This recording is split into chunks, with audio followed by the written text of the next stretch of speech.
who have come from far and wide. I know some of you have come from the Midwest and other parts of the country.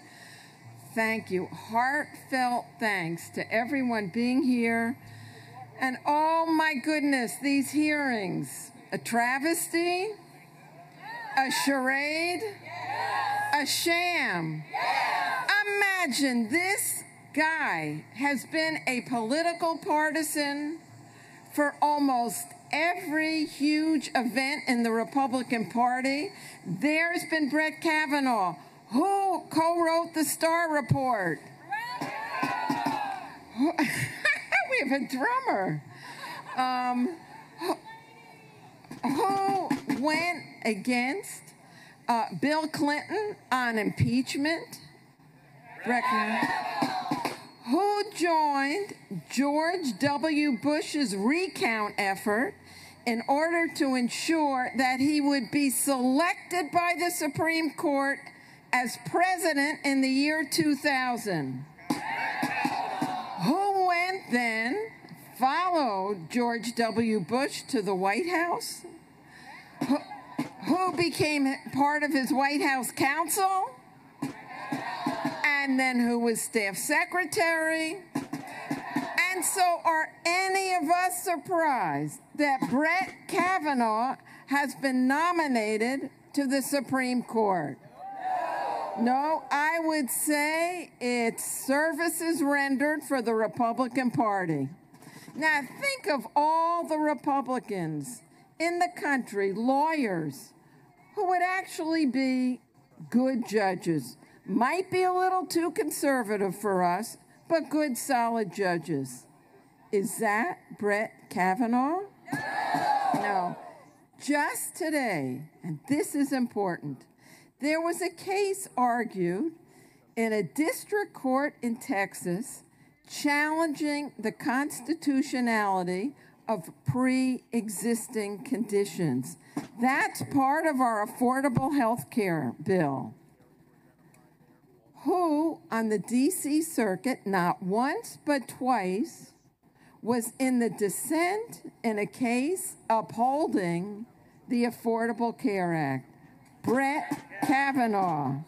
And yet, if Brett Kavanaugh is confirmed, which we do not think he will be, to the Supreme Court, who will be casting a vote on the constitutionality of the Affordable Care Act? And if he is confirmed, 53 million Americans will lose their coverage, their insurance under that act. Cancer survivors, people with disabilities, pregnant women will all be thrown off the Affordable Care Act, and Brett Kavanaugh would take it away from them. Now, it's not just health care. This is an individual, a judge, who believes that the president is above the law. He's against indicting, he's against investigating sitting presidents. He thinks presidents can fire independent counsels anytime they want. You know, it was very interesting. Yesterday, Cory Booker made a wonderful comment. He said when Donald Trump released his first list of candidates for the Supreme Court, Brett Kavanaugh's name was not on that first list. Then when he released the second list of his candidates, possible candidates to the Supreme Court, Brett Kavanaugh was not on that list. Guess what? He appeared on the third list, and he appeared on the third list right at the time when Robert Mueller was putting it to Donald Trump. That's when Brett Kavanaugh's name appeared on the third list for Supreme Court. And as the Mueller investigation gets closer and closer, the one person they can count on, their security blanket, will be Brett Kavanaugh. Not a coincidence. Do we want a Supreme Court that takes away, strips away our rights, our freedoms, and our liberties? Do we want Brett Kavanaugh on the Supreme Court? Every senator needs to know two things when they go and vote. One, there is no turning back.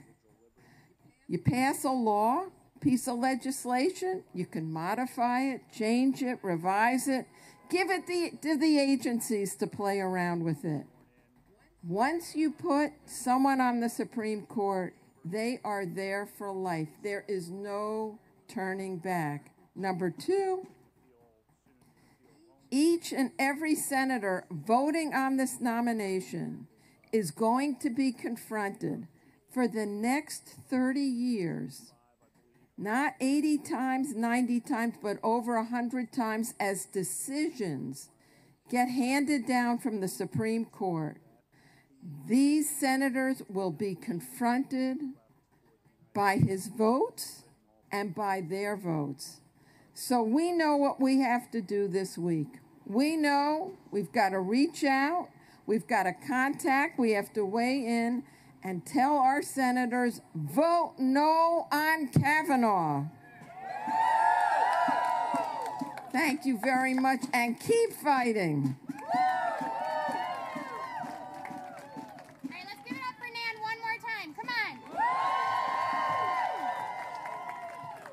So now it's my pleasure to introduce Jody Rabhan, the Director of Government Relations and Advocacy at the National Council of Jewish Women. Come on, let's give her some love.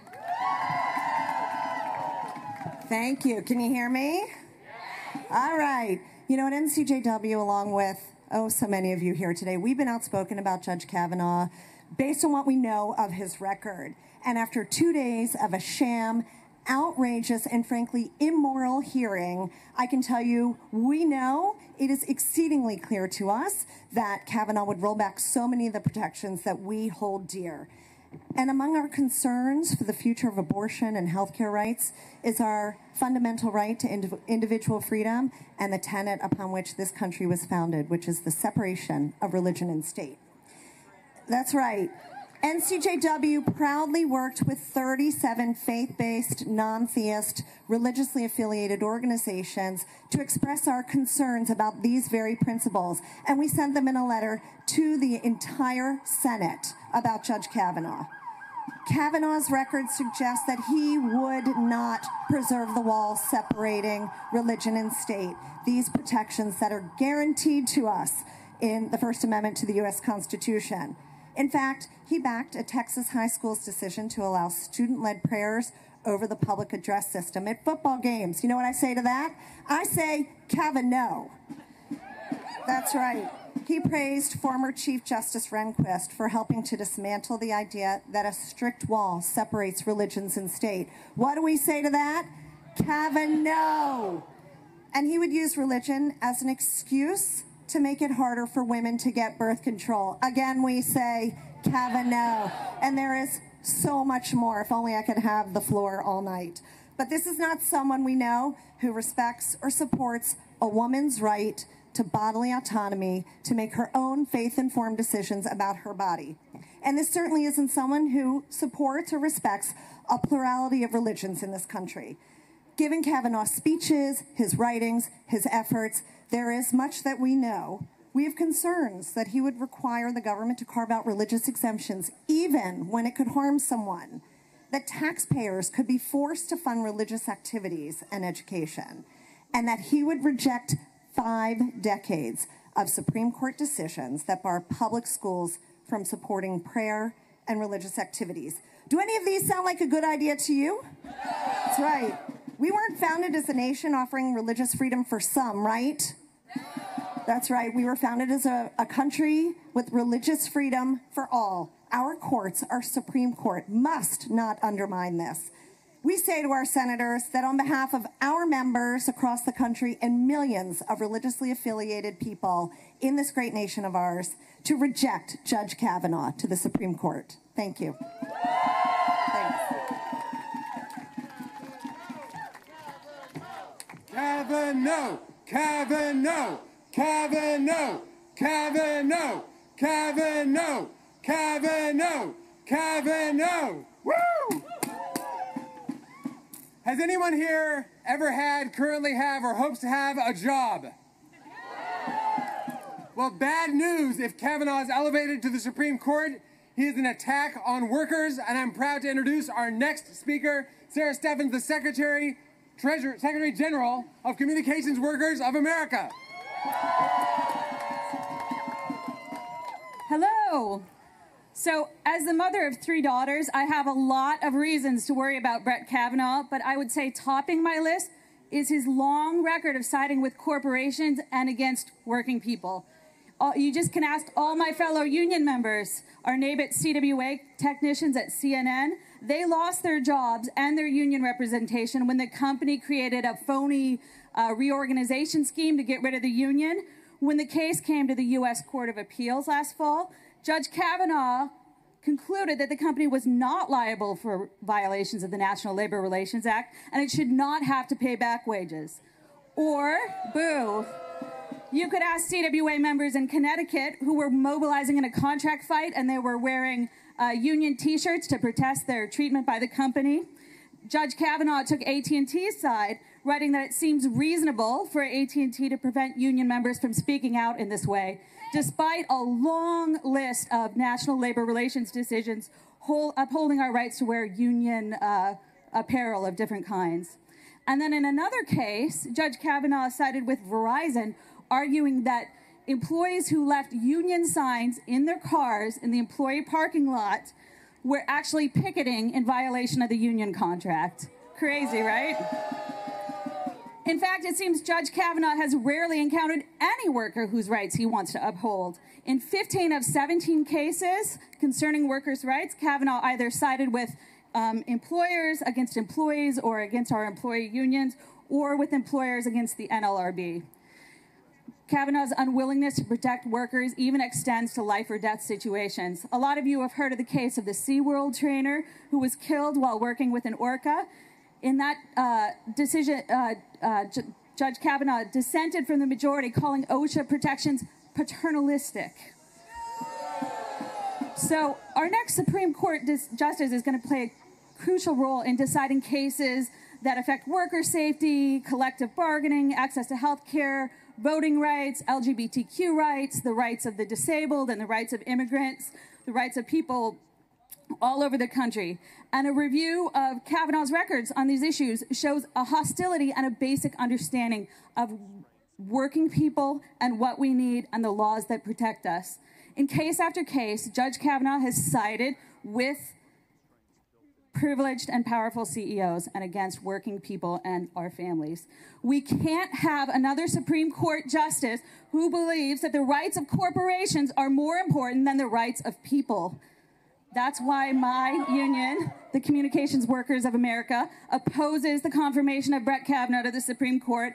The Senate should reject this nomination, and we should demand a nominee who will protect the laws and uphold the rights of working people, a nominee who understands and values our rights to organize, our rights to join together for a voice on the job, to be free from discrimination, to have safe workplaces, and to be paid for every hour that we work. So it's up to all of us, every union member, every worker, every family in America, to make sure that our senators get this message, that they hear from us today, this week, and most importantly, at the polls. Thank you.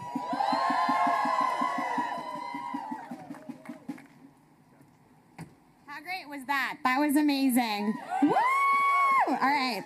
So now, please give a really warm welcome to Nate Tinbite and Rebecca Heimbrock, founding members of the Montgomery County Students for Change. And I want to hear it.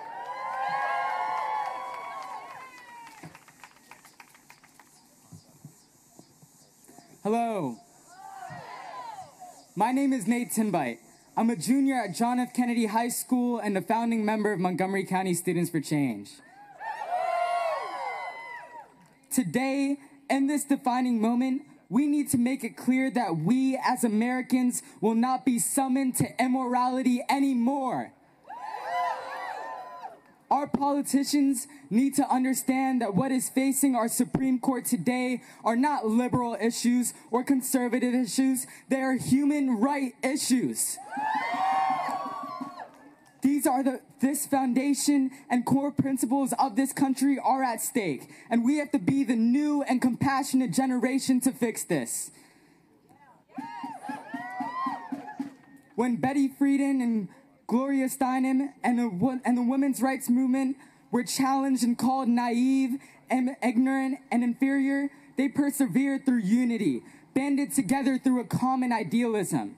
And over 50 years later, today, when Republicans continue to stand against the will of the American people, when they choose to embrace and nominate a man who stands for bigotry, who believes in sexism, and who serves as a puppet to the president who plans on shielding his criminal offenses through the abuse of executive privilege, we'll be the ones to say no more. We have to stand up and say no more to those who oppose Roe v. Wade and abortion rights. No more to those who challenge gay rights and the right to health care. And most importantly, no more to those who support Kavanaugh. Now is our time. We need to unite around our common ideals to protect union rights, to protect affirmative action, and to protect voting rights. Call your senators today and let them know that there is no humanity in selecting a man who does not understand the legitimacy of our Constitution in these changing times. Together, we will say no more to the corruption plaguing our nation today. We are what's different. We are a new, unsettling force in American politics. And with morality on our side, with one voice, with righteousness, we will rise from this moral, political darkness. Thank you.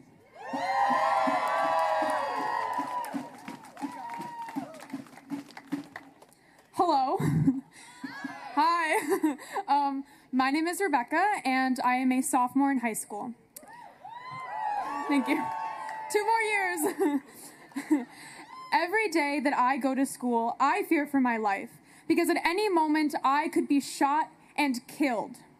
One of the things that can prevent me from being gunned down in school is reasonable, common sense gun laws. Now let's be clear.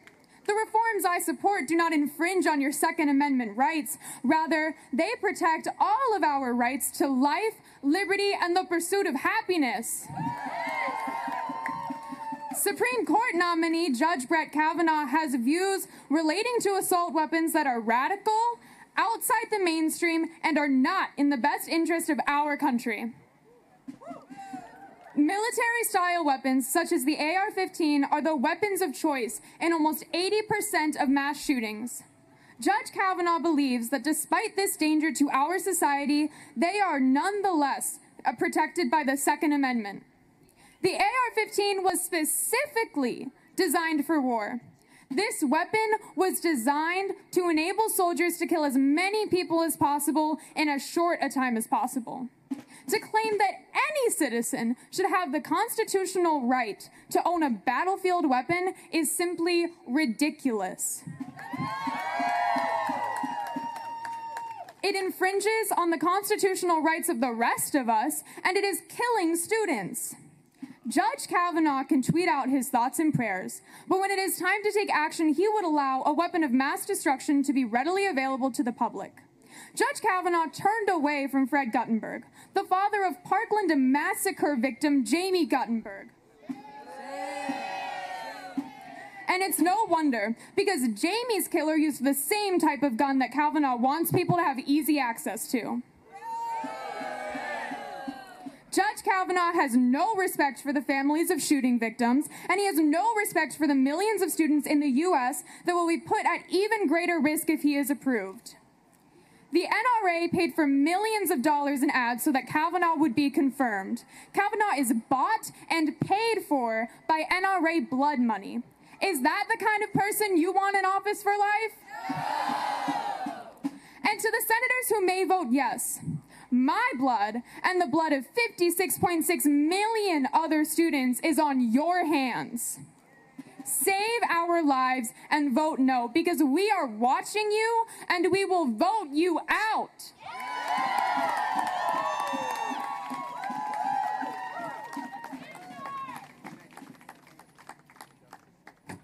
Let's give them another round of applause. Woo!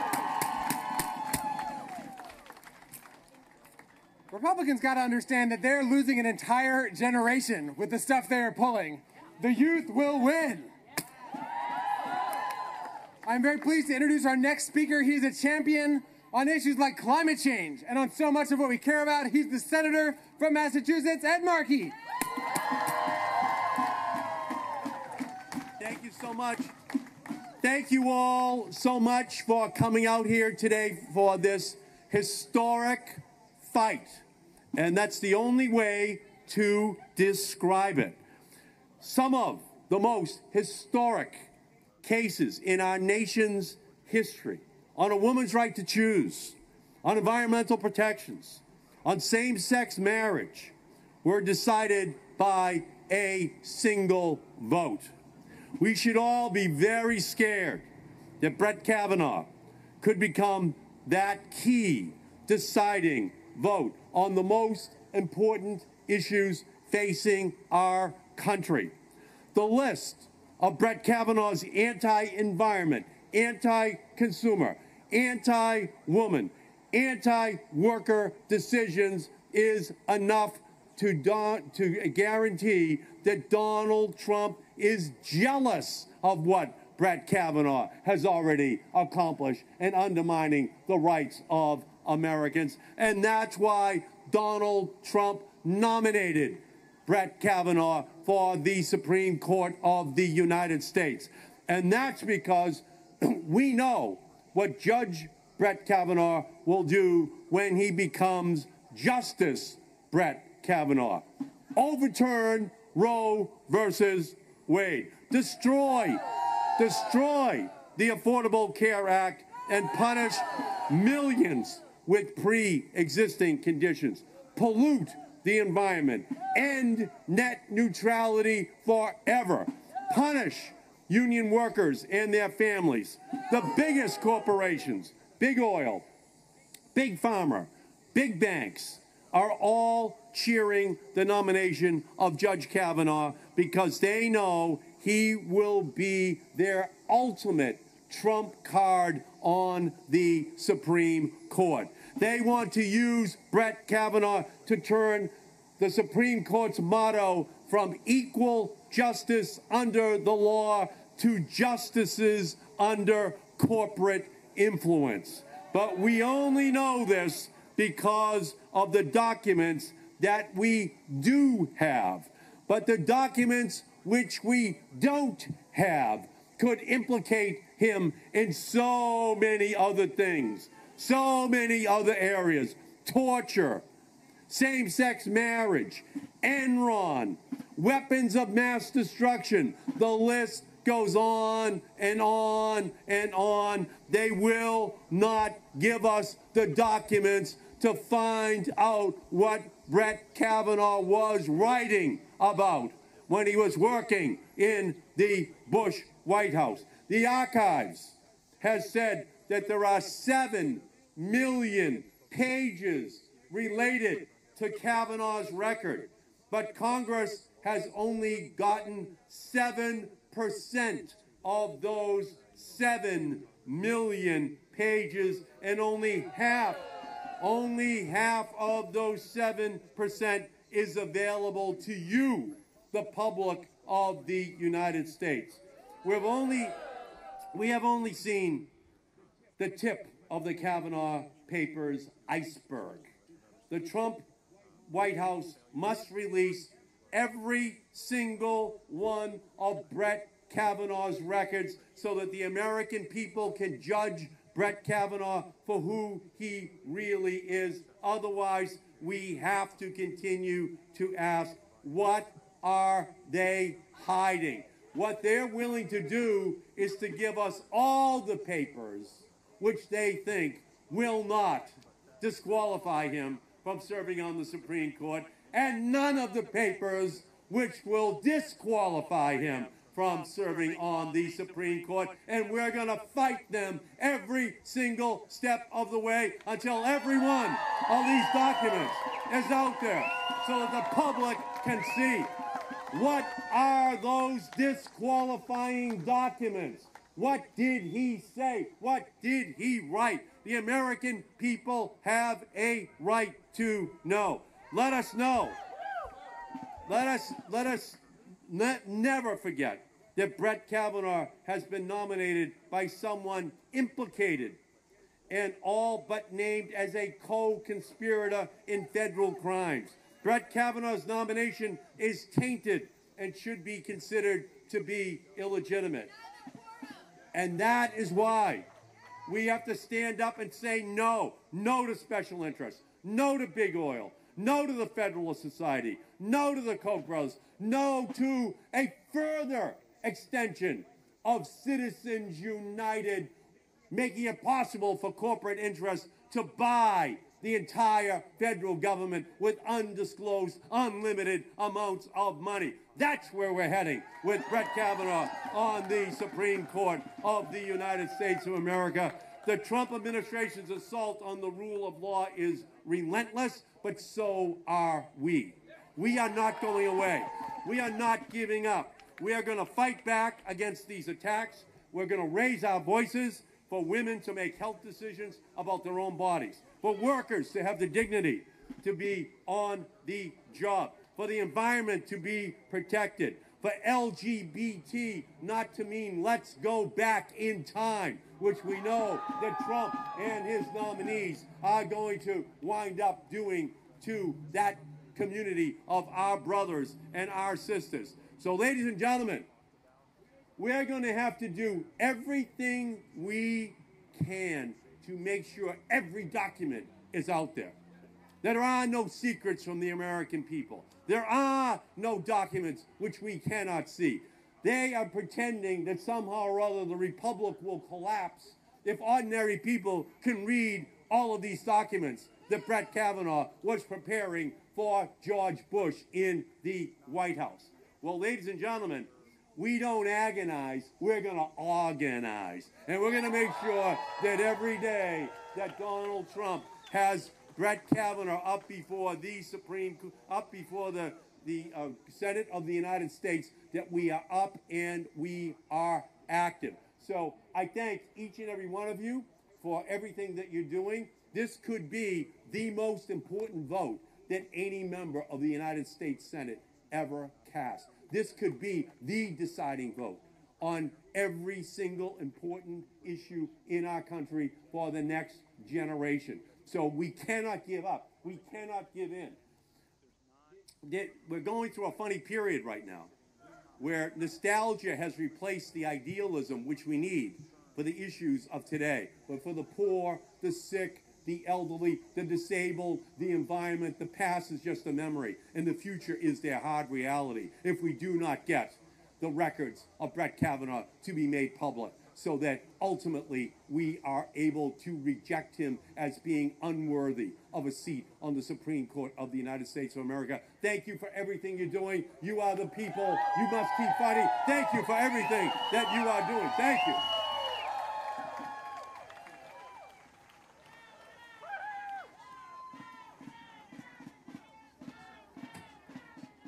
How can anyone vote to confirm this guy after that, right?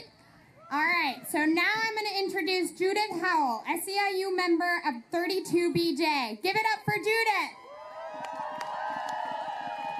Throw 'em up, throw 'em up, throw 'em up, throw 'em up, throw 'em up. Good evening, I'm Judith Howell. I'm a security officer and proud SEIU 32BJ member from right here in the District of Columbia. Me and my colleagues protect people and property in office buildings throughout the city. And I'm here because we have to stop Kavanaugh. He was nominated because he will rule against working people like me and for corporations and billionaires in case after case that comes before the Supreme Court. This Supreme Court which was designed to be American citizens' last resort for justice and protection from corruption. You remember when you passed that question in your high school government class? The hearings are 2/3 of the way over, and Brett Kavanaugh has not pledged to defend our health care or our rights to join together in a union or a right to an education that prepares each of us for American citizenship, even those of us who are born here, or our rights at the voting booth. Watch out, the trucks are coming for the hanging chads. In June, the Supreme Court tried to hurt working people by issuing the Janus decision to make it harder for my sisters and brothers to join together and make their voices heard in unions, to collectively bargain for a living wage, decent benefits, and decent working conditions. Their decision, boom, their decision on Janus overturned 40 years of precedent. The same kind of precedent they all said they respect, and that Brett Kavanaugh is trying to convince us that he respects. Native citizens of this continent called it forked tongue. Do you think that he would be any different than these other justices who want to take away our rights? Who want to suppress and ignore our voices? When I came to Washington in 1965, my first job was to go with the Institute of Educational Research to Prince Edward County, Virginia, where we were preparing African American students to go back in the school system, a school system that had been shut to them rather than integrated, a school system where their parents paid taxes, and those taxes funded a private school system for white students in Prince Edward County. How did we get the schools reopened? The Supreme Court did its job. The Supreme Court demanded that the schools be open. The Supreme Court said that people's tax dollars could not be used for private education of a few. How do you think Brett Kavanaugh would have voted on that issue? Now, I'm a quick study, and the senator told us that it's millions of documents, not what I have on this paper, and that only 7% of them have been released. We want the papers, and we want them now. We want his writings. We want his judicial record. We want to know the basis upon which he made his decisions in the lower courts before he goes and soils the Supreme Court. Why were those 7% released and given the senators just 15 hours before the hearings were to begin? Why isn't he telling the truth? What is he trying to hide from us? Some courageous people, some courageous citizens have been standing up and disrupting the hearing for the last 2 days. And y'all my heroes. Y'all my heroes. I had to go to work, but thank you. Because almost every aspect of American life, human rights, personal liberties, I want to add environmental responsibility and freedom is at stake. Our senators need to listen to the dozen of the people in the hearing rooms, the hundreds of people who come out here, and the millions of voters across the nation and say no to Kavanaugh. Because you can call somebody honorable when they become a judge, but that actions is what makes them honorable. No, Kavanaugh! Kavanaugh! Kavanaugh! Kavanaugh!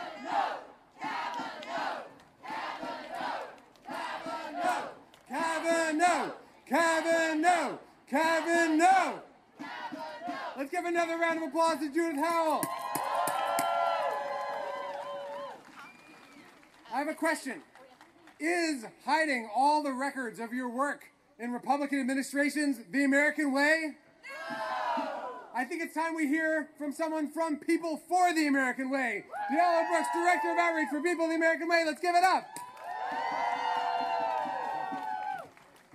How y'all doing out there?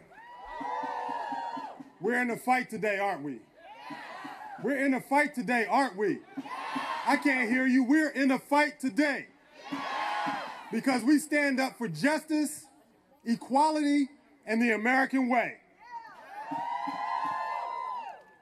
My name is Diallo Brooks. I'm the Senior Director of Outreach for People for the American Way. I'm here representing over 1 million members of our organization that want this Senate to vote no on Kavanaugh. Let's talk about how this judge is tainted. When a president that is currently under investigation has his lawyer doing a plea deal, should not be allowed to choose a next justice of our Supreme Court. The one that will be making the decisions about our lives every single day has a lifetime appointment to this court. But we're here in the heat. Folks were out here yesterday, folks were out a day before, folks have been rallying in front of the Supreme Court, no matter what the weather, to let our senators know that we don't want this person to sit in the Supreme Court. We will not stand quietly on the sidelines. We will make our voices heard. We will be everywhere. We will speak for all of the folks that cannot be here. We will let them know that they need to have a backbone when they make their decision. They need to understand that the American people who we represent, look at the diversity in this crowd. Look at the beautiful folks that are in this crowd. They represent America. They represent the values of America. And we cannot let Donald Trump appoint members to the Supreme Court that don't reflect American values. We will fight every day. They don't want to release documents. Why don't they want to release documents? Because there's stuff in those documents they don't want you to see. Because if this stuff was in there that was benign, they'd release it. If it was stuff that wasn't important, you would be reading about it every single day. But they want to hide it. They want to rush this process through. They want to speed up this nomination hearing because they know this is the wrong choice for America. These folks will pay. November is right around the corner. We had a teletown hall with our members last night. They're calling these senators every single day, letting them know. Red states, blue states. Everybody's got to stand up. Nobody can sit on the sidelines for this. This is about our democracy. We will fight every single day. And we will hold those accountable that don't make the right decision in November and beyond. We will stand up, we will be here, and we will show this Senate, this president, and this country what the American way is. And it's not their way. It's about inclusion. It's about all of us working together to make this country better. And we will fight every single day for that. Thank you.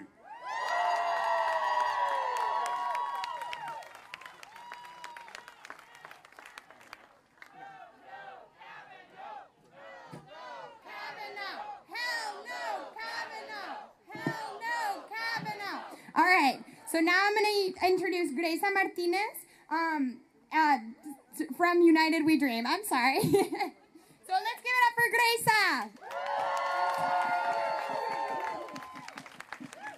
How you doing? Are you a little hot? Yeah, I feel you. Well, my name is Gracia Martinez Rosas. I serve as the Deputy Executive Director of United We Dream. We are the largest immigrant youth-led network in the country. And sisters and brothers, I am undocumented, unafraid, and here to stay. Now, when they asked me to come and speak, of course I will do anything for the organizers here. I also knew that the voices of Latinos were sorely needed in this conversation about Kavanaugh. And it's not just because of the issues of immigration. We know, and all of the people that have come before me have told you how he's bad for every single one of us, and in particular, black and brown people in this country. Sisters and brothers, when I was thinking about Kavanaugh, he actually reminded me of a bully that I had in elementary school. It was this girl. She was kind of shy, and she was like in the corner. But you know those troublemakers that like pinch you in the middle and that try to go under the radar. Well, Kavanaugh is someone that, like, you know, honestly, I hadn't heard of before he got nominated to the Supreme Court. He was in the corner of the room, and in this same moment. We need to, just in that moment when we stop the bullies in our elementary schools, we must stop Kavanaugh bullying. We must ensure that Kavanaugh does not go into the Supreme Court. But sisters and brothers, I want to be very honest with you. The road ahead of us is really, really long. Whose is this your first rally ever? Okay, your second, your 10th. Yeah, who's been rallying all year long? Yes. So if we're going to be Kavanaugh and if we're going to be Trump and Sessions, we must know who is walking on this road with us. So I want you to take a moment and say hi to your neighbor. Say hi, neighbor. Introduce yourself. That's right. So when you're a kid in school, and you're one of the shy kids and the bully starts to pick on you, the answer to your problems is to find some friends, to find a group of people that are going to fight with you.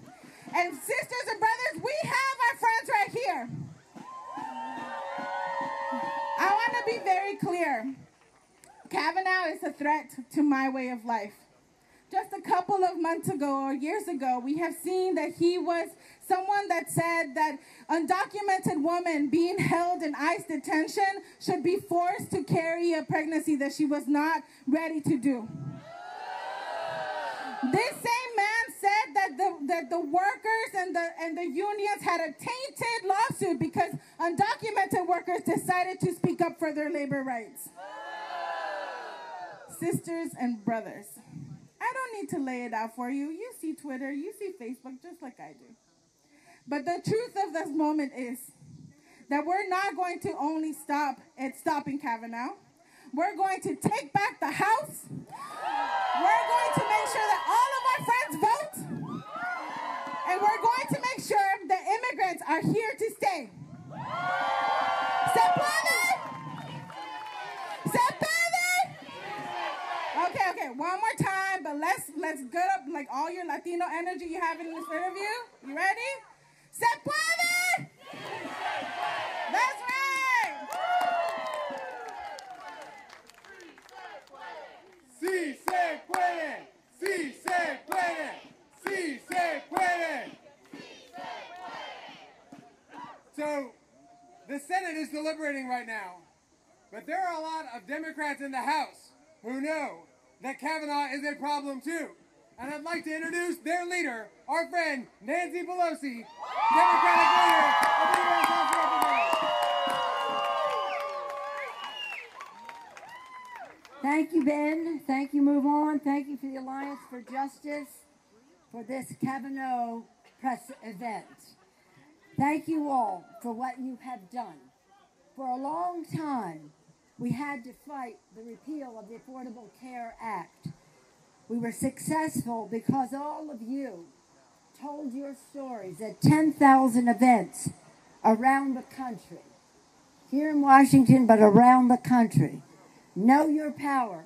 You made the difference. Now the Affordable Care Act is at risk because of the nomination of Kavanaugh. We must stop it. It must be stopped.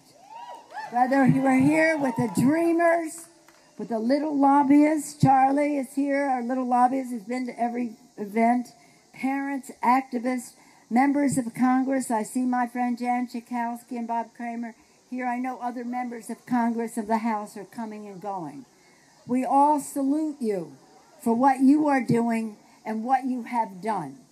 This sign said, "No one above the law," no one. This nominee for justice believes that the president is above the law. He must not be confirmed. We believe that health care is a right, not a privilege for the few. he does not agree, he must not be confirmed. We believe in a woman's right to choose. He must not be confirmed. He must not be confirmed. The health of millions of women and children and families are at stake in this nomination. We believe a president has the right to make a nomination, but he should at least honor our country, its people, our values. This nominee does not. He must not be confirmed. And what is at stake? Everything is at stake. Immigration legislation. Legislation protecting. We don't believe that families should be separated. Not separated by guns, not separated by immigration, not separated by policies that keep families apart. This nominee does not share that view. Kavanaugh does not share that view. So what is at stake is the unity of our families, the demographics of our country. It might surprise you to know that the president that I quote the most on the campaign trail, ready for this? Ronald Reagan. Ronald Reagan said, "This is my last speech as President of the United States, and I want to deliver a message to a country I love." He went on to talk about the Statue of Liberty and how that is a symbol to the world of who we are and a reminder to each other about our ancestors that came to this country, even our parents and grandparents. He then goes on to say, the vital force of America's persistent preeminence in the world is the every new generation of newcomers to America. And when we fail to recognize that, we will fail to be the preeminent nation in the world, recognizing the value of immigration to our country. The current president of the United States has departed from that view, shared by Democratic and Republican presidents. The present occupant of the White House, the occasional occupant, does not share that view. And neither does his appointee to the Supreme Court. He must be stopped because he is not understanding who we are as a nation, what our rights and privileges are, whether it's civil rights or voting rights, whether it's marriage equality or woman's right to choose, whether it's legislation protecting this planet, God's creation, or whether it's gun laws to protect our children. So much is at stake. You are making a difference. Thank you for your persistence, your dissatisfaction, your relentlessness, your power to make the change. We must, in solidarity, reaffirm over and over again that this nomination of Kavanaugh will be stopped. Are we ready to make that commitment? That's why you're here. That's why you're here. All of the inside maneuvering, as excellent as it is, and I'm so proud of our Democratic senators, and I'm so proud of our House members, whether it's the Black Caucus, Hispanic Caucus, the Asian Pacific Caucus, the Progressive Caucus, the entire Democratic Caucus is committing to help the Democrats in the Senate to stop this nomination. But all the maneuvering we can do in that building does not compare to the mobilization that you are doing in the country. And for that, for your patriotism, for your commitment to the future, by stopping this nomination, for that, the whole country is in your debt. Thank you so much for the opportunity to say hi. Thank you. Kavanaugh, Kavanaugh, Kavanaugh, Kavanaugh, Kavanaugh, Kavanaugh, Kavanaugh, Kavanaugh, Kavanaugh, Kavanaugh! Kavanaugh! Kavanaugh! That was really inspiring. Now join me in welcoming Derek Johnson, President and CDO of the NAACP. Good afternoon. You know, when we watch the proceedings, we recognize the hypocrites that make up the majority. And the discussion around the lack of transparency, we understand that we are in the middle of a fight. But we must make sure that all of the members of the Senate, whether they are Democrats or Republicans, understand the fight. Because I've heard some of our Democratic friends say that, well, he's going to get confirmed anyway, so we shouldn't fight. But I live in Mississippi. And in Mississippi, we recognize when we fight, we win. When we fight, we win. When we fight, we win. And for the NAACP, we recognize Kavanaugh not because of this proceeding. We recognized him 12 years ago when he was being nominated for the D.C. Circuit Court, and at that time, we objected to his nomination. Because he's a direct threat to civil rights. He's a direct threat to the right of women. He's a direct threat to this planet. He's a direct threat to democracy as we know it. Therefore, when we fight, we win. And in November, we will continue to fight to ensure that the outcome of this upcoming election reflect the values of all of us who make up this crowd. The very notion that an individual who currently sits in the White House, who's all but an unindicted co-conspirator, who colluded with a foreign nation to undermine our democracy, will have the ability to nominate and have someone seated on the Supreme Court when in fact our fight will be to have this president impeached as well, is unheard of. We are at a critical juncture in this democracy. And the question are all the questions that we're asking, but the big question is, whose right will prevail? Those of corporate interests or individual citizens? That's what's at stake. And so as we advocate for the right of women, as we advocate for voting rights, as we advocate for quality education for all children, as we advocate for the Affordable Care Act, at the end of the day, the real fight is corporate interests over individual rights. So we're going to defeat this nomination, but we must not stop the fight.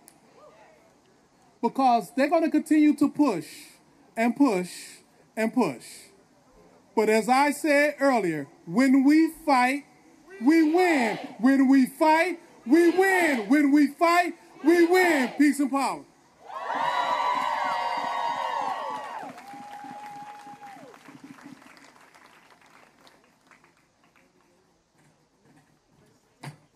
When we fight, we win. When we fight, when we fight, let's try another one.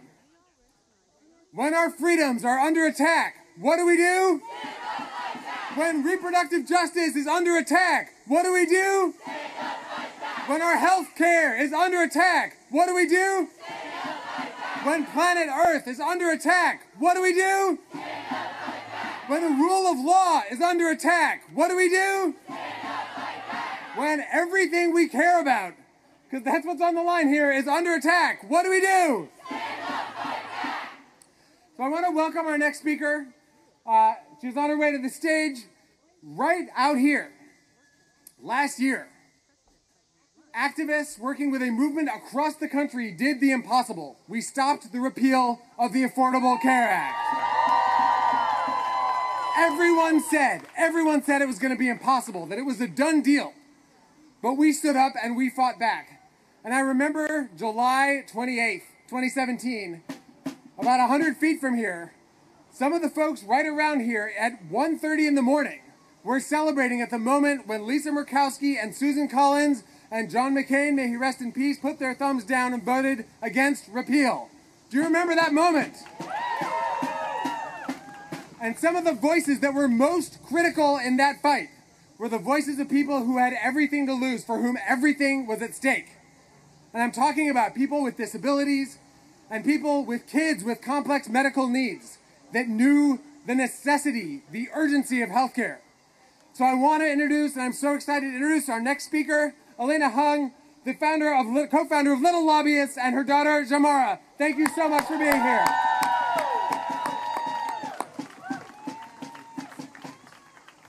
Hello, everybody.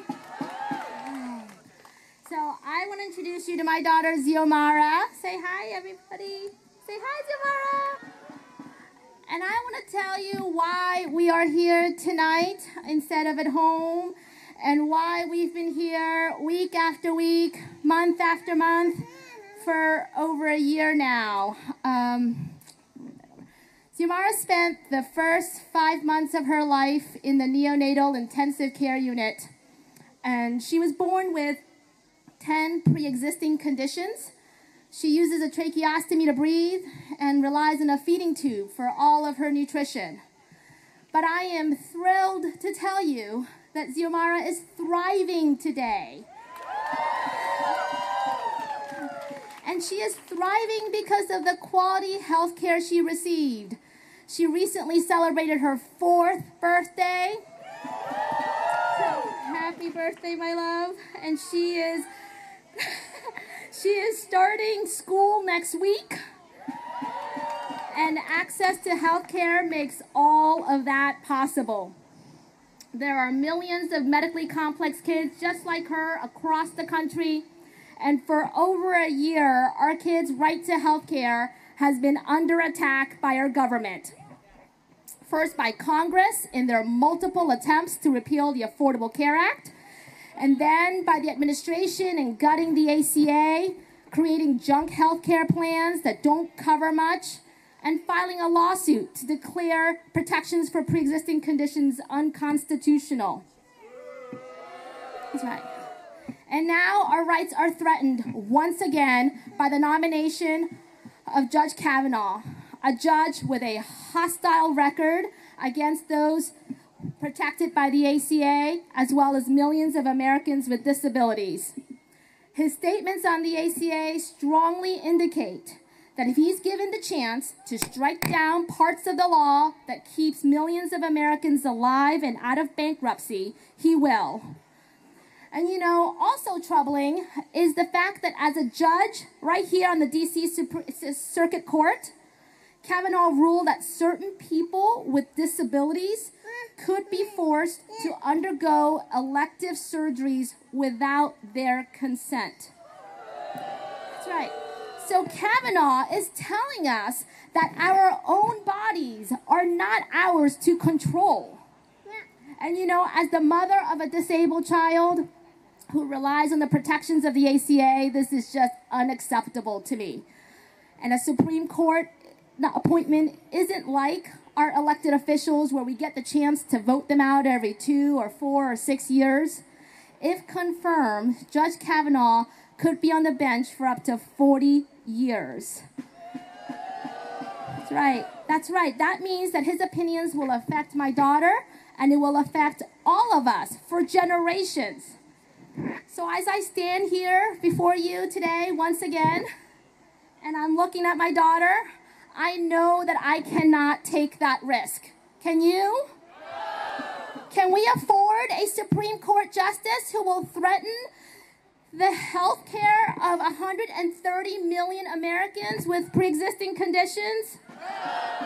Can we afford a Supreme Court justice who won't respect the rights of people with disabilities? Is this what is best for America? Are we going to go down without a fight? No, we're not. So let's keep fighting, my friends. Say no to Kavanaugh. Tell your senators to say no to Kavanaugh. And this November, join me and the Little Lobbyists and pledge to be a health care voter. Support and vote for candidates who will protect our care. Thank you so much.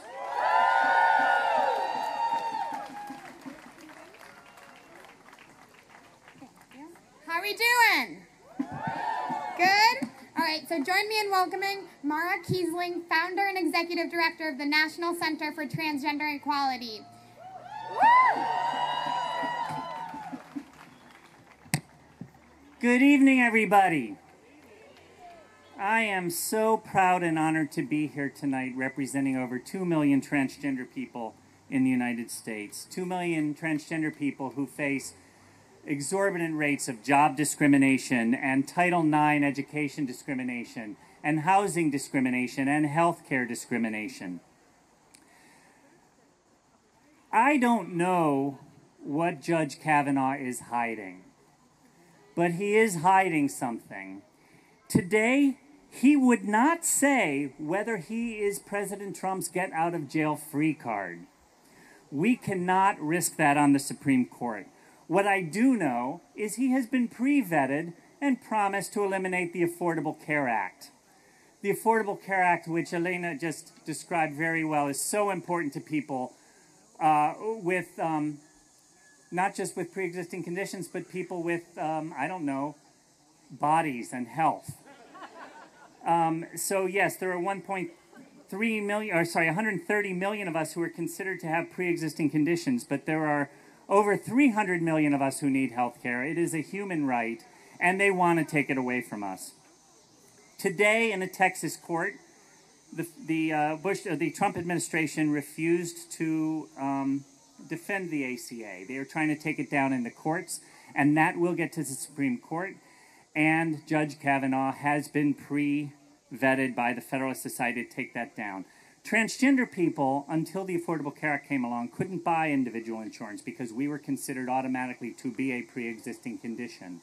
So people with certain health cares, people with most disabilities, and I don't know if you knew this, but in 11 states and the District of Columbia, people who had been victims of domestic violence could not be insured because they were considered a health risk.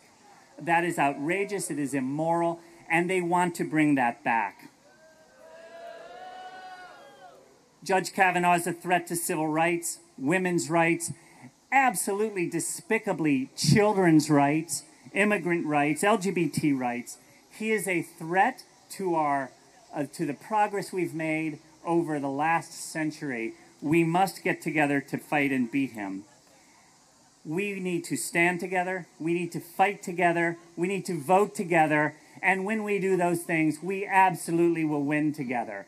It is not okay for Judge Kavanaugh to be confirmed, and we're making progress. We need to speak up, we need to be powerful, we do not need to worry about senators from Nebraska or anywhere saying we are hysterical. We are not being hysterical, we are being powerful, we are being Americans, and we will win. Thank you all so much.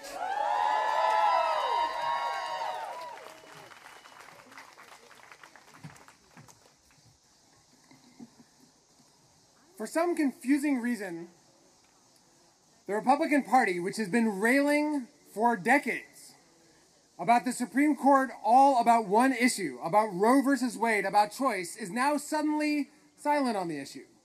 Roe's not at stake, they'll say. This isn't a risk. What are you talking about? Well, we know the truth. We know that Roe is on the line in this fight.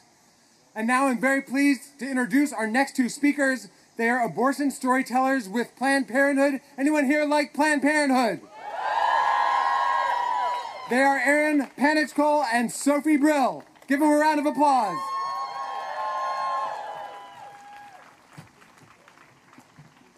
Hi everyone, I'm Erin Panichkol, and I came all the way from Oakland, California. So I'm 31 years old. I'm a Thai American, first generation, with immigrant parents. I also identify as a cisgendered Buddhist woman, and I've had 2 abortions.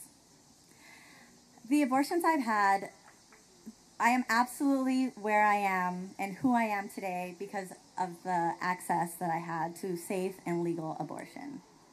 At 18, I became pregnant. I was completely unprepared to become a parent. But in my heart of hearts, I knew that one day I did want a parent and that I would be an amazing mom when I'm ready. And when I was 18, I definitely wasn't ready.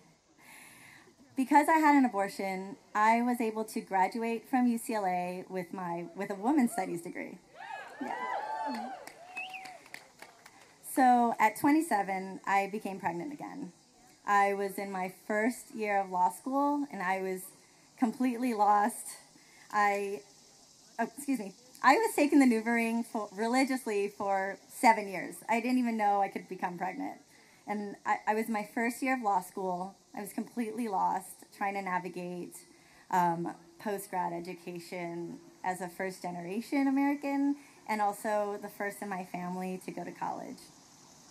I knew I wasn't ready, and without a doubt, I knew I was going to have an abortion.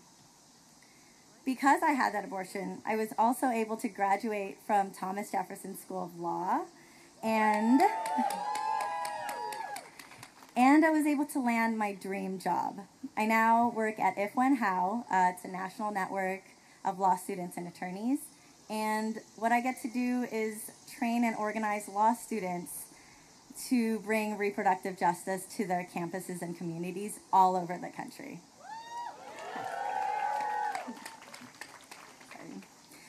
This is my dream, and the abortions I had made my dreams possible. No one should have their dreams derailed because a group of men in Washington who don't know me or my life want to make reproductive decisions for me. Kavanaugh already tried to stop a young undocumented woman from accessing a legal abortion, and we call her Jane Doe. I refuse to live in a world where we are all Jane Doe, where our decisions are made for us by people who don't represent our values and sit behind these big fancy desks in marble buildings. Our lives are on the line, and we have to fight like it. Thank you. Next is Sophie. Hello, I'm Sophie, and I'm here today from Prescott, Arizona. And I am one of the 1 in 4 women who will have an abortion in her lifetime. I had my abortion when I was 20 years old, and I was getting ready to start school in New York City where I studied photojournalism.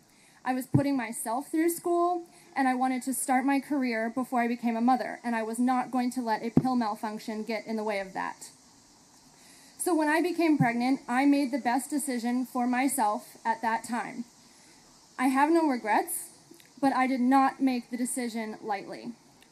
Now, I'm not up here telling you about my abortion because I enjoy it. I really don't. And I did not wake up this morning and think, today would be a great day to talk about the time I had an abortion. There are a lot of nasty things out there about women who have abortions, that they're irresponsible, that they kill their babies, that they are selfish, and those are really scary ideas to face in person. But I am here because my experience was difficult enough, and I didn't have to deal with any number of the obstacles that women seeking an abortion today have to face. The idea of a world in which women aren't allowed to access the care that I was able to get and being forced to carry out that pregnancy terrifies me. And that is already a reality for women in several states in this country. We need a court that will protect our rights, and we already know that Brett Kavanaugh will not. His record tells us so. He's already tried to prevent a woman from receiving the care that she needed. I should not have to stand up here and explain myself to anyone. This was my decision, no one else's, and it is my business alone. It does not belong to anyone in that building or that building, and it definitely does not belong to a Supreme Court justice who has no business meddling in my life. I don't care what kind of carpool dad he is. To paraphrase Maya Angelou, when someone shows you that they will take away your most basic human rights, believe them the first time. And definitely do not give them a lifetime appointment to the Supreme Court. So, call your senators and tell your stories if you can. That is why I do this. The false narratives that are out there are what tell the men in those buildings that they can get away with controlling our bodies. And the only way to counter those narratives is if real people tell their real stories and we learn from one another. We are 1 in 4 American women. We are your moms, sisters, coworkers, Twitter followers, friends, and neighbors. And we can win this fight, but only if we do it together. Thank you.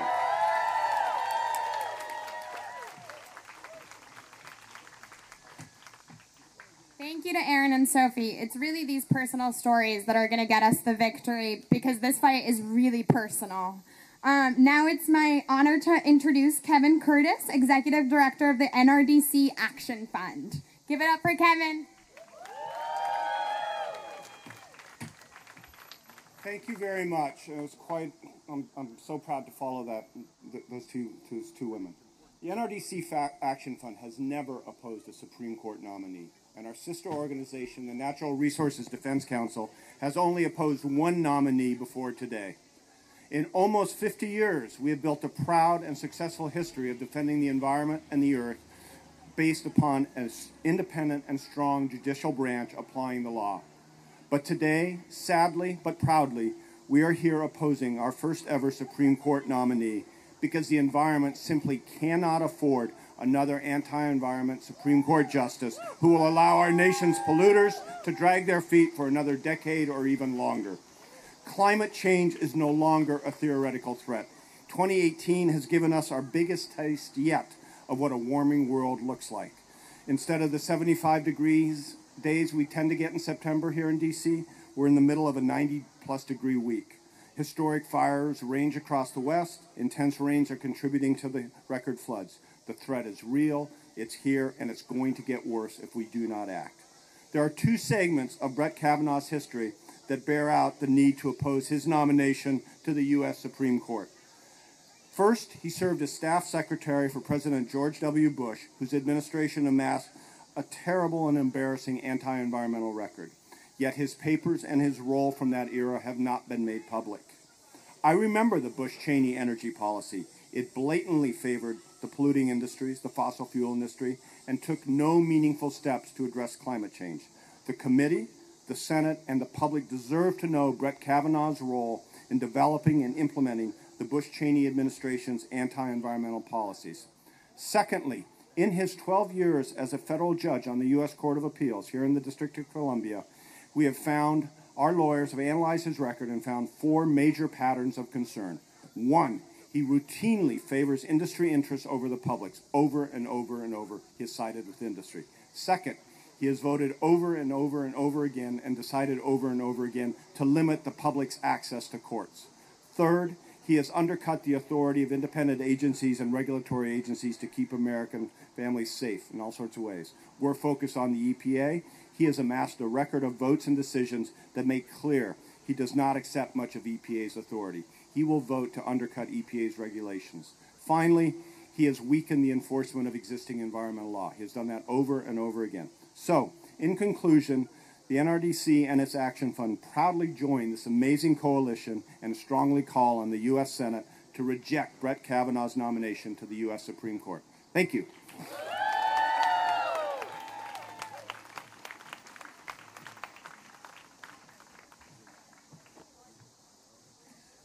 Before I introduce our next group of speakers, as they set up some amazing signs up here, I want to ask, has anyone here tonight put their body on the line, gotten arrested doing a civil disobedience protest against Judge Brett Kavanaugh over the last few days?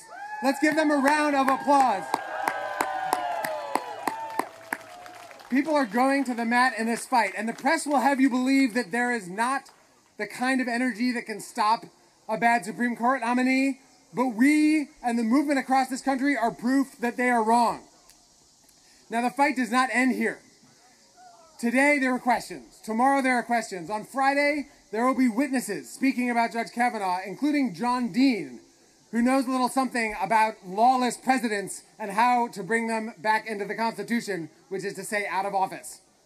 Next week, they will announce the timing of the committee vote. It's expected to be the week after. So we will be protesting some more. Who is going to keep fighting all the way through the committee vote? And after the committee vote, it goes to the full Senate. It is now expected that they will do this the week of September 24th, at the end of this month. Who will be fighting all the way through the vote in the full Senate? I will. Will you be fighting? If they win, if they get Judge Kavanaugh through, he will be sitting in the Supreme Court right there on October 1st when the new Supreme Court session begins. Do we want him sitting in the Supreme Court? No! by October 1st. We do not want him to have a happy Halloween on the Supreme Court. Every day will be Halloween if Brett Kavanaugh is on the Supreme Court. Thank you. And then the little twist of irony, after all the Senate votes are done, the papers will be released by the National Records Administration in late October. And then we'll find out who the senators just voted on. So let's stop him now and get that timeline out the window. Now I'm excited to introduce our next group of speakers. They are here as part of a coalition, Latinos for a Fair Judiciary. Let's give them a round of applause as they come up. Lucy Flores, former Nevada Assemblywoman. Francis Colon, the government advocate for science and innovation in public policy and diplomacy. Karina Cabrera-Bell, founder and CEO of the Reach Mama Network. And Daryl Argueta, community organizer with the League of Conservation Voters in Chespa, Arizona. Let's give them a round of applause. Hello.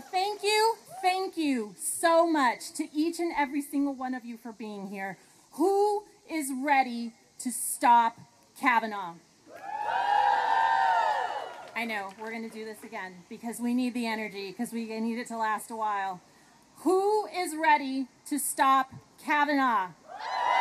Yes, that's exactly the kind of energy and the effort that it's going to take to ensure that we not only secure our safety and our health in our country for ourselves, but for generations to come.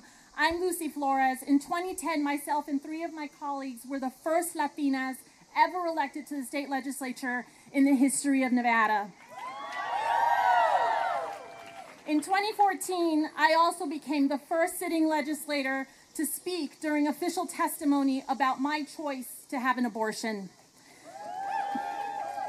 I didn't speak about that choice in ways that said that it was medically necessary or that I had been raped, but simply because it was the right choice for me.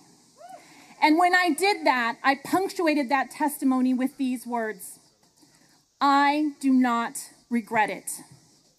And because of that, because of those words, the fallout was swift. The extreme right came for me with all of their might. They harassed me. They insulted me. They threatened my life.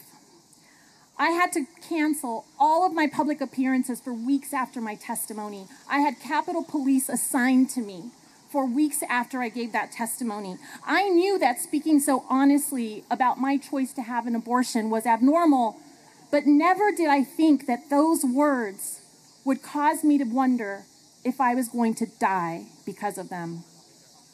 That was 4 years ago when spoken hate, anger, and vitriol still caused outrage. That was a time when Roe v. Wade was still considered settled law by a fairly balanced Supreme Court. This was a time when threatening the life of an elected official actually still made national news. But those times are no more, and this is why Brett Kavanaugh's nomination is simply terrifying. What will happen to us when hate is left unchecked and our rights are slowly stripped away by a man who thinks that people, whether they are women or immigrants, are less deserving of rights and protection than others? What's going to happen to us when we don't just speak about our choice, our reproductive choices, but when we actually act on them? What is going to happen to us when a president that is morally bankrupt and professionally corrupt gets to appoint a nominee that believes that the president has sole and final authority over presidential pardons? I don't know about you, but I don't ever want to find out. If speaking about my abortion, a medical procedure that I had every right to elect, caused me to experience one of the most worst moments of my life as an elected official, then you can understand that my fear for the future is completely reasonable and founded. We can still prevent a total miscarriage of justice and fairness in this country. We know that each and every single one of you are doing your part because you're here and you're showing up and you're doing it day after day after day. But what about your friends and family at home? What about your colleagues? What about your neighbors? What about your followers and friends on social media? Every single one of those people can also do something. They can call their senators. They can send a postcard.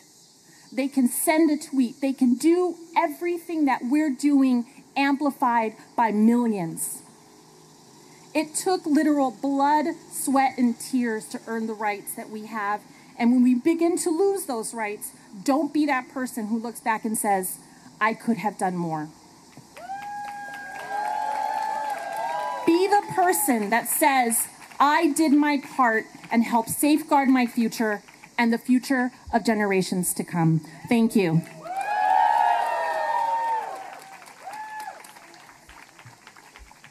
Good evening. My name is Dr. Frances Colon, and I come before you tonight as a Latina, a resident of the state of Florida, and as a scientist and policy expert committed to environmental protections that will ensure the health and well-being of our communities now and for generations to come.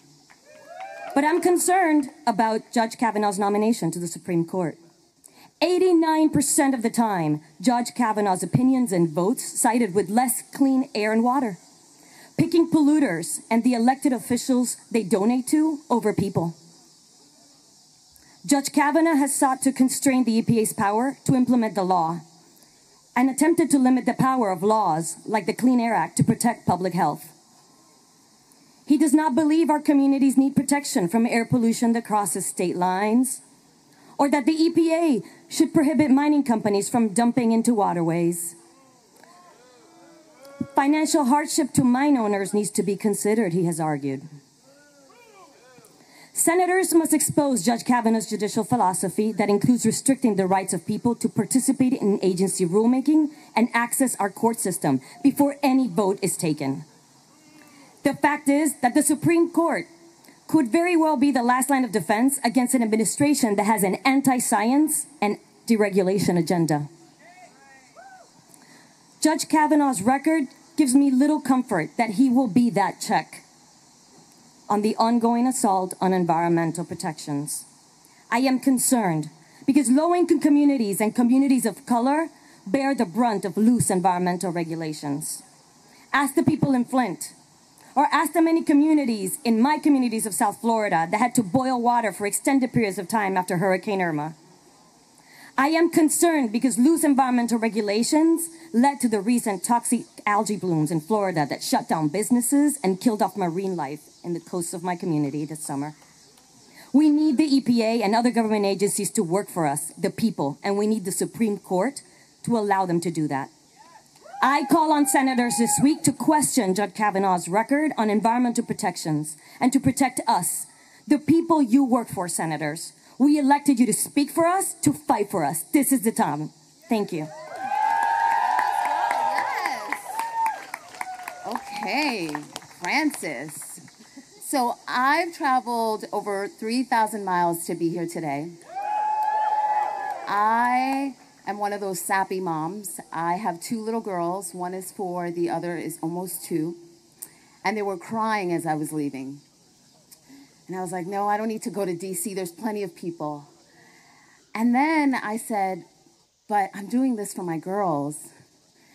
I'm doing this for me as a Latina of immigrant parents, as a mom, and as a woman.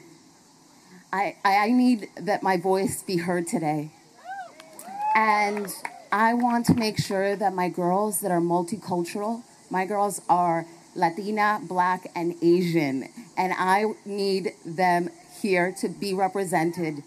And I was thinking about, the message today, and for me it's clear, it's about my daughters, that this is a threat, not just to me, but for their generation. And we have to oppose President Trump's nominee. I mean, I think it's very clear to most of the country. He said it on the campaign trail. He is looking to elect conservative candidates. He's said it. I mean, I think we should believe him. He's said, very clearly that his agenda is anti-immigrant, anti-woman, anti-Muslim, anti-LGBT. The list goes on, and we know this every single day. Look what happened along the border with these families. Torn apart. I've cried so many tears about these families. Imagine what they're feeling, not being able to see their children. This is the administration. This is the agenda that we have for this country. And that is not my values. And I don't think that's your value system either.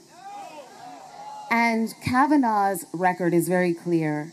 He will limit and potentially reverse many of the rights and protections we care about, like healthcare reform. Because of the ACA, so many people in my family have health insurance. I mean, voting rights, education, the list goes on about things that we care about that impact us every single day. And having someone like him will alter the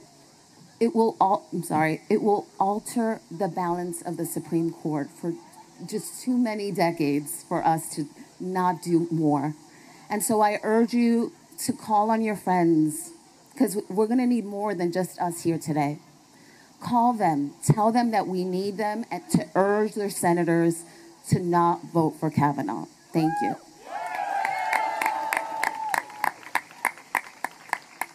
Good evening. It's really worth fighting for justice. Who is ready? My name is Teo Argueta, and I am coming from Arizona. And I am very proud to represent thousands and thousands and thousands of my communities, the people of color. By the way, my name means, in my Lenca native language, the friend of Mother Earth. And that's why I'm here.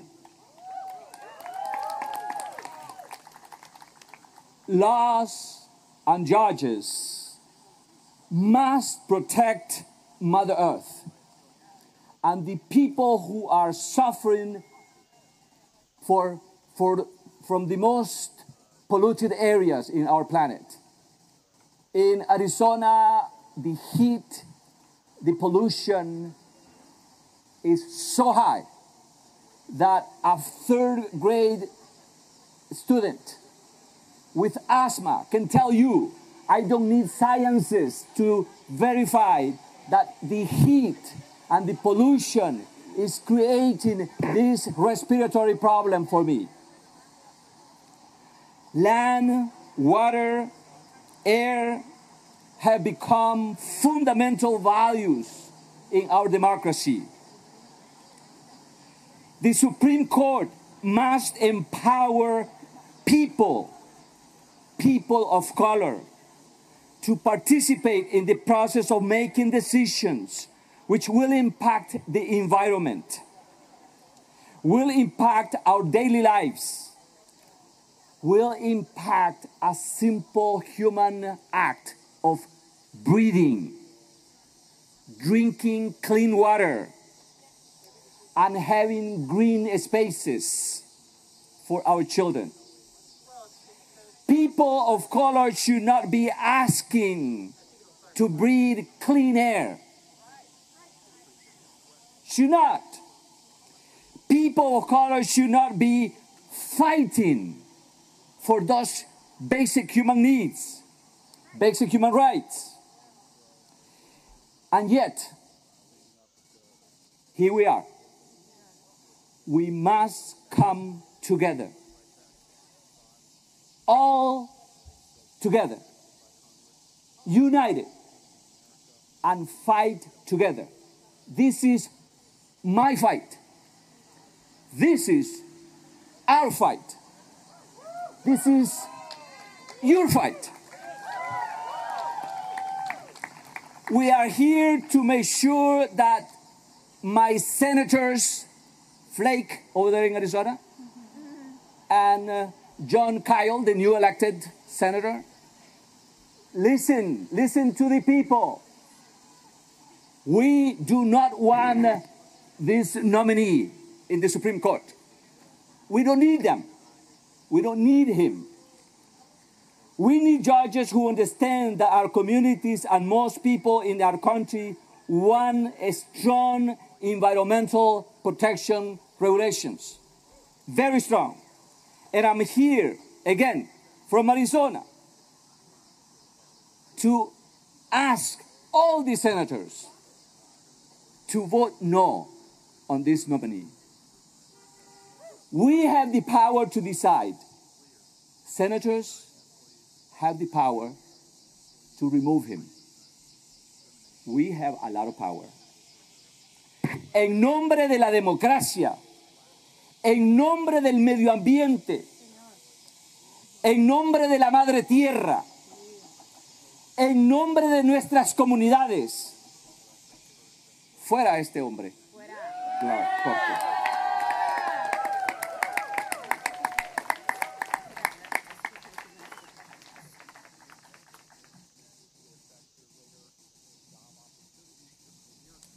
Thank you. Can we get some energy here? These are our last speakers, and they're coming all the way from Alaska.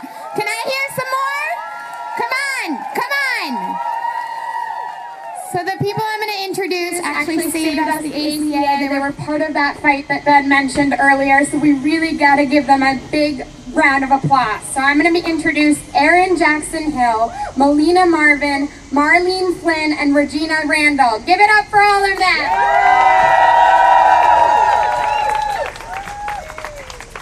Okay, I'm just going to start out by saying I'm super nervous, so forgive me. Okay, I am. But I came here because I'm a patriot. Are you a patriot? Yeah! I love my country. Do you love your country? Yeah! My name is Erin Jackson Hill, and I'm proud to call Anchorage, Alaska my home. I would like to thank you all for welcoming us here. It's been an amazing experience, but now I know why they call it the swamp. It's hot as hell here, but I've met so many awesome, empowered people that I will take you all with me, but you guys can have the swamp, okay? Now that brings me to the reason why we're here. I have to start by thanking Lisa Murkowski, as she is responsible for saving my life. Last year, I had a life-threatening illness.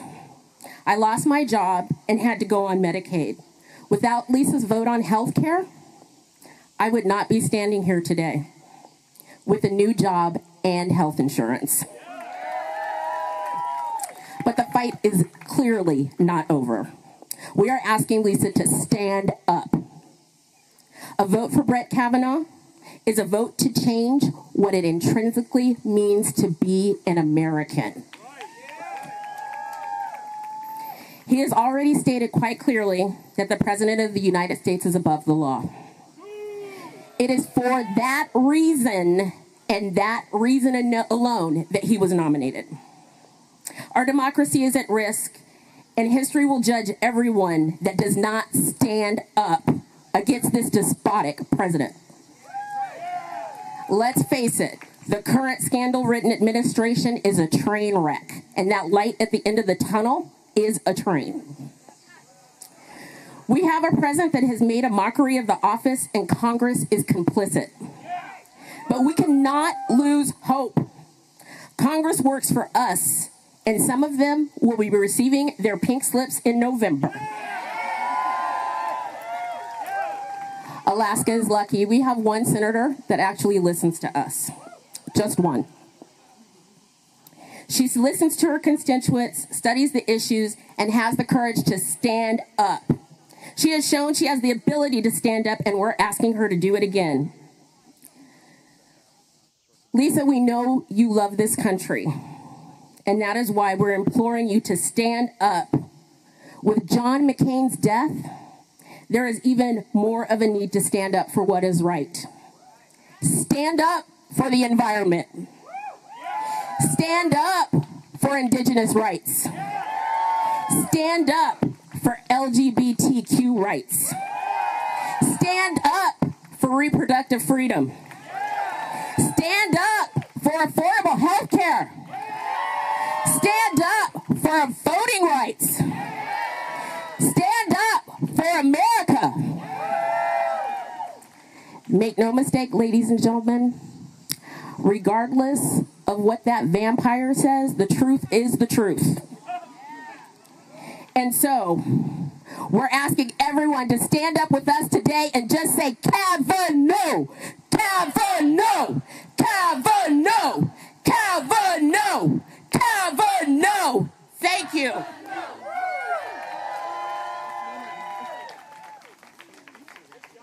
Good evening. My name is Marlene Flynn. I'm from Mountain Village, Alaska.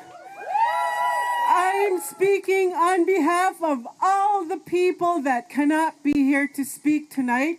I am representing the voices that can't be heard.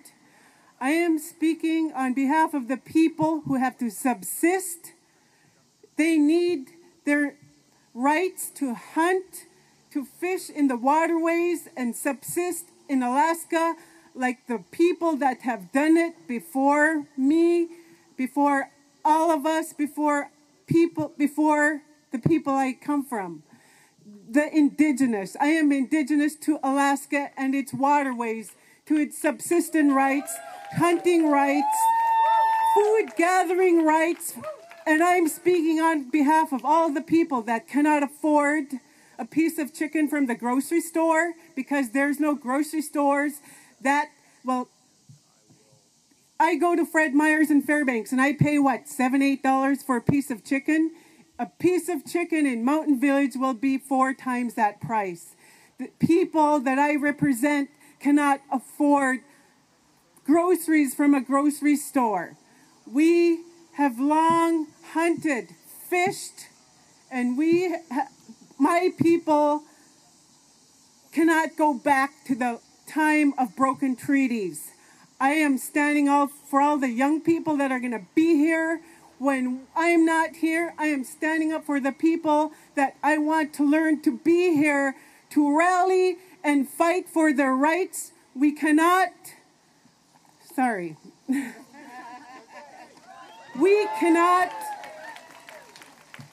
we cannot conform and listen to a judge who has no interpretation of the Constitution.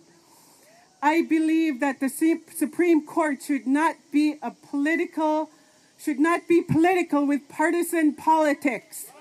They should be a Supreme Court on their own like a real Supreme Court. If Kavanaugh is elected, my people will face a genocide. I am not going to stand or put up with that, and nor do I want the young people that are going to replace me, that are going to replace Mr. Kavanaugh. I do not want the young people to be wiped off or erased. And the U.S. Constitution was based off of Indian treaties, and I stand here for my people, for all the young people that will be standing here in our places. Thank you.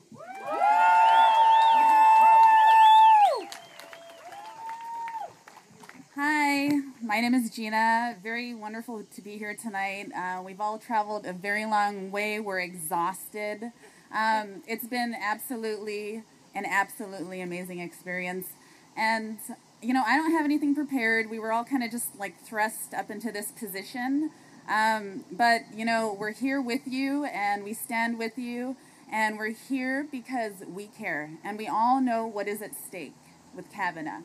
And we all know where we stand in our hearts. And I just think for me, it's so inspiring to be out here and to see this and to see you all here and just to feel the energy, like the caring. We care so much, it really opens my heart. And I just want to thank you so much. We all know what's at stake. I'm not going to get into it. We've all suffered. We all know what's happening in the world. That's why we're here. That's what brings us here. All right? So thank you. Continue with it. I just want to leave you with a really quick quote that I found that I think is, relevant. So it's by Abraham Lincoln, and it says, "We the people are the rightful masters of both Congress and the courts, not to overthrow the Constitution, but to overthrow the men who pervert the Constitution." So thank you. Amen. Hi, my name is Melina. I come from Southeast Alaska. I live on an island in a fishing community of 3,000 people. I am a breast cancer survivor, and I run a small business selling seafood. If it wasn't for the Affordable Care Act, I would not have been able to quit my job and start my own business in the middle of cancer treatment. And this business has allowed me to earn a living, create value-added work in rural Alaska, in a rural community. And I'm really proud of what I've done. And it was pretty painful for me to walk into my Senator Dan Sullivan's office today and see in his eyes that he could not recognize the importance of healthcare for people in his own state. He hurt my feelings in a really big way. And he left our group, who was full of hope and spirit, crestfallen and deflated. Not for long. But back home in Alaska, people are calling Lisa Murkowski like their lives depend on it. Thousands of Alaskans are calling Lisa. When we were in her office, phones ringing off the hook. And people get it. We get the pressure on us to put pressure on her. And people are coming through and they're doing it. And these are the same people that pushed Lisa to save the Affordable Care Act. And we believe that we can do it again. But what I'm telling them in Facebook posts and on the Twitter and everything is we can do this, but we're all going to have to get more people involved. It can't just be the activists the next 2 weeks. It can't just be the activists plugging into their 9-to-5 jobs, maybe working some overtime and trying to make this happen. We all have to work harder.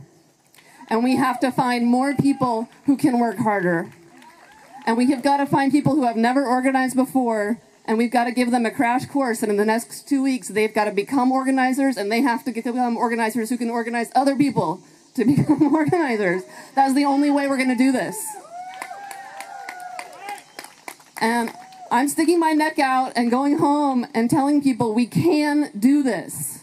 Please give it some of your time, because this is not just an exercise in yelling from podiums. We're trying to save some really important stuff for the next few generations here. So I just want to leave you with the words that we heard kind of mid-rally from the gentleman from the NAACP that means so much to me. When we fight, We win. when we fight, We win. when we fight, We win. when we fight, We win. Thank you. Kavanaugh.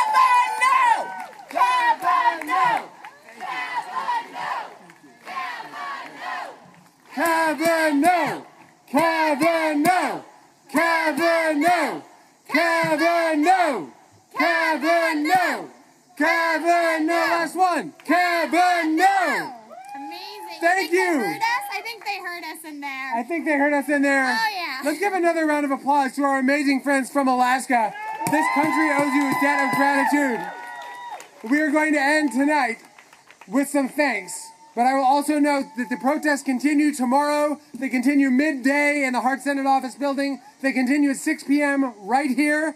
And they will continue until we stop this guy and keep stopping every nominee until we get one who is not going to subvert the Constitution against the people of the United States of America. So, let's start with a thank you to all the groups that helped organize tonight. Especially NARAL, who helped put together the sound and stage. NARAL, Pro-Choice America, the Planned Parenthood Action. Let's give them a round of applause. Latinos for a Fair Judiciary. The National Council of Jewish Women. The Leadership Conference for Civil and Human Rights. People for the American Way. The Alliance for Justice. And move on. Let's give a round of applause to the behind-the-scenes folks, especially Reggie, Christine, and Keith, who've been working to put this together. To the sound and stage team, to all the volunteers who've been out here all day with t-shirts and signs and sign-making gear and Sharpies and snacks, and to everyone who's been out here in the heat and in the bugs and now in the darkness, give everyone next to you a round of applause for being in this fight. You will remember where you stood when Kavanaugh came up in the Senate. You were here, you were fighting, and we are not going to go away. Thank you, everyone. You're all the stars of this hearing, so thank you for coming. All right. And a round of applause to my co-MC, Carol. And Ben. Thanks, everybody. Thank you. Oh, and to our sign language interpreters. Let's give them a round of applause. Pick up a sign as you go and come back tomorrow. Thank you all.